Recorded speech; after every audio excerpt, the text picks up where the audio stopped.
नमस्कार। तो हमारी Indian women's football team Turkish cup जीत तो नहीं पाई है, लेकिन कुछ सिखा जरूर गई है, कुछ बता जरूर गई है कि क्या कमियां थी, क्यों ऐसा हुआ।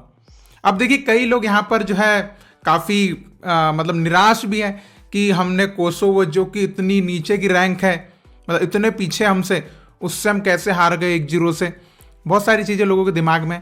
तो देखिए, इससे पहले भी हमने इसी मैच मतलब टूर्नामेंट में हमने हांगकांग को हराया, हमने एस्टोनिया को हराया, लेकिन कोसोवो से पहले हम हारे, लेकिन कोसोवो के अगेंस्ट ही मुझे सबसे सही परफॉर्मेंस लगा है, क्योंकि कंपटीशन था, टक्कर थी, इसलिए इसमें परफॉर्मेंस मेरे को सही लगा हमारी टीम का। और इंडिविजुअली भी कुछ प्लेयर्स का परफॉर्मेंस मुझे अच्छा लगा। और देखिए, मैं सिंपल सी एक बात कहूं, अगर आप टीम कंपैरिजन करें ना, तो रैंक तो छोड़ ही दो, आप एक बार कोसोवो का स्क्वाड देखो, आप देखोगे कि उनके मोस्टली प्लेयर्स जो है वो यूरोप के अच्छे क्लब्स में खेल रहे हैं, ठीक है, अच्छे क्लब्स में।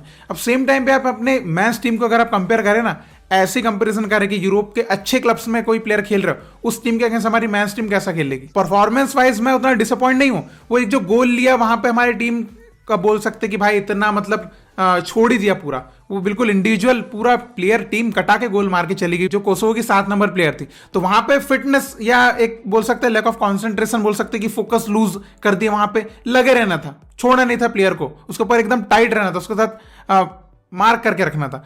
तो वो एक मिस्टेक हम कहेंगे। और इस मैच में और भी बोल सकता है मिस्टेक। एक तो आप कोसोवो के प्लेयर्स देखो, क्या हाइट है उनकी। आप लॉन्ग बॉल टैक्टिक्स पे जा रहे हो, लॉन्ग बॉल्स पे तो भाई वो हेडिंग क्लियरेंस कर ही देंगे ना, क्रॉसेस पे गोल थोड़ी मारने देंगे।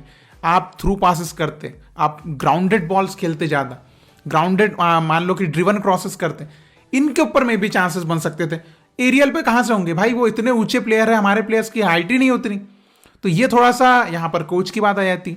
तो अब देखिए, पहले मैं 2-3 चीजों के ऊपर बोलना चाहूंगा इस टूर्नामेंट से, जो चीजें समझ के आती है और जो आपको भी समझना चाहिए, और जो क्वेश्चंस भी आप ऑल इंडिया फुटबॉल फेडरेशन से पूछ सकते हैं। सबसे पहले देखिए, इसी तरह के एक्सपोजर जो है हमारी वुमेन्स टीम को चाहिए, इस तरह का एक्सपोजर। ये यूरोपियन कंट्रीज और अच्छी अच्छी कंट्रीज जो ग्रोइंग है, डेवलपिंग कंट्रीज है, उनके अगेंस्ट हमारी टीम खेलते रहे, ये थोड़ा चाहिए हमारी टीम को, ऐसे एक्सपोजर चाहिए। फिटनेस के ऊपर हमारी टीम को थोड़ा वर्क करना है, ये सिंपल सी बात। अब देखिए, टेक्निकली आप देख सकते थे कि कोसोवो के प्लेयर्स टेक्निकली कितने साउंड लग रहे थे।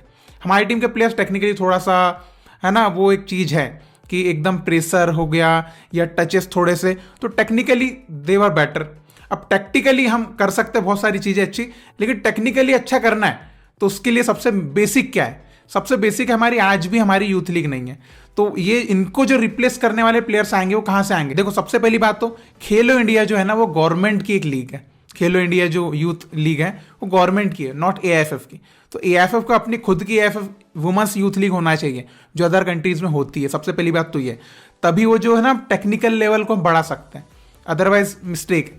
ठीक है, जैसे मैंने भूटान के ऊपर भी वीडियो बनाया था, उनके पास गर्ल्स की भी नेशनल एकेडमी, भाई हमारे पास गर्ल्स की नेशनल एकेडमी का है। तो मतलब ये चीज है कि गर्ल्स की यूथ लीग कब आएगी, कि हम क्या नेशनल टूर्नामेंट होता है और जो खेलो इंडिया उसके ऊपर ही डिपेंडेंसी हमारी पूरी रहेगी। आप वो भी लेकर आ सकते हैं ना, क्लब लेवल फुटबॉल भी गर्ल्स में यूथ लेवल पे वो ला सकते हो, तो इसको लेकर आना पड़ेगा। तो ये एक चीज है, ये कब आएगी और क्या सोच भी रहेगी इसके ऊपर, क्योंकि वो ऐसे ही होगा भाई, ऐसे ही काम होगा, ऐसे तो नहीं होगा। अब दूसरा सवाल जो बहुत बड़ा सवाल है, कोच के ऊपर मैं आना चाहूंगा, क्योंकि यहां पर क्लियरली कोच की टैक्टिक्स के ऊपर सवाल उठ रहे थे। ठीक है, तो अब मैं बोलना चाहूंगा, क्या हमारे पास ऐसे कोच नहीं है जो कि इस टीम को लीड कर सकता था अच्छे से? था, हमने लिया नहीं है, हमने अप्रोच नहीं करी होगी, हम या शायद मैंने उनको कन्विंस नहीं कर पाया, या जो भी है।